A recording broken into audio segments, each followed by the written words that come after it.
rabbi shrah li sadri wa yassir li amri wahlul 'uqdatam min lisani yafqahu qawli. Assalamualaikum warahmatullahi wabarakatuh. Saya Mei Saidah Suryana dari program studi ilmu hadis. Di sini saya akan menjelaskan tentang ulama yang sangat hebat, yakni Buya Mawardi Muhammad yang berasal dari Sumatera Barat. Halo semua, di sini aku ingin memperkenalkan kepada kalian semua sosok ulama yang hebat yang berasal dari Sumatera Barat. Sebelum aku menjelaskan, aku ingin memperlihatkan kepada kalian wajah beliau di sini. Nah, beliau adalah Buya Mawardi Muhammad, ulama hebat yang berasal dari Sumatera Barat. Beliau ini bukan cuma ahli hadis, akan tetapi beliau juga pendidik, pemikir, dan juga pejuang Islam yang relevan bahkan sampai sekarang ini. Buya Mawardi Muhammad lahir pada 10 Oktober 1913 di bulan Kambay, yakni di daerah Sumatera Barat. Nah, sejak kecil beliau ini sudah mempunyai semangat belajar yang sangat tinggi. Nah, beliau juga bukan hanya sekolah pesantren saja di daerahnya, bahkan beliau itu sekolah di sekolahan Belanda.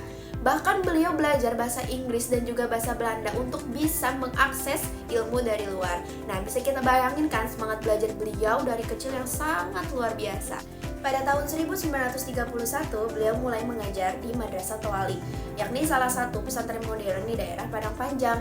Lalu pada tahun 1959, beliau mulai menjabat menjadi pimpinan sampai beliau wafat. Nah, beliau juga sempat mengajar di YIN Imam Bonjol, lalu beliau menjabat sebagai wakil ketua dekan Fakultas Tarbiyah. Jadi bisa kita bayangkan beliau itu bukan cuma ahli agama, akan tetapi juga akademisi dan pendidik yang sejati. Lalu yang paling menarik di sini itu adalah bagaimana cara beliau dalam memahami hadis. Jadi beliau ini nggak cuma asal-asalan atau hafal doang. Nah, beliau ini menganalisis secara ilmiah dan juga bijak. Berikut adalah beberapa pemikiran hadis menurut beliau. Yang pertama di sini itu adalah hadis sebagai sumber kedua setelah Al-Quran.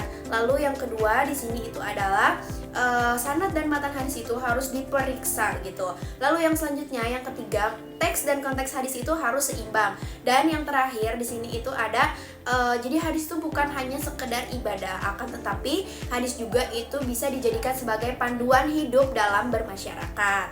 Lalu yang menarik, beliau itu menulis buku yang berjudul Jawahir Al-Hadis, yang isinya itu adalah kumpulan hadis-hadis penting. Jadi itu simple dan bisa langsung dipahami gitu.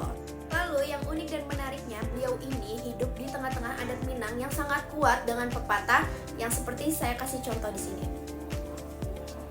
Akan tetapi beliau ini bisa membuktikan bahwasanya Islam ini bisa menyatu dengan adat. Nah, dari sini beliau membuktikan bahwasanya Islam itu bisa loh membumi tanpa harus kehilangan jati diri.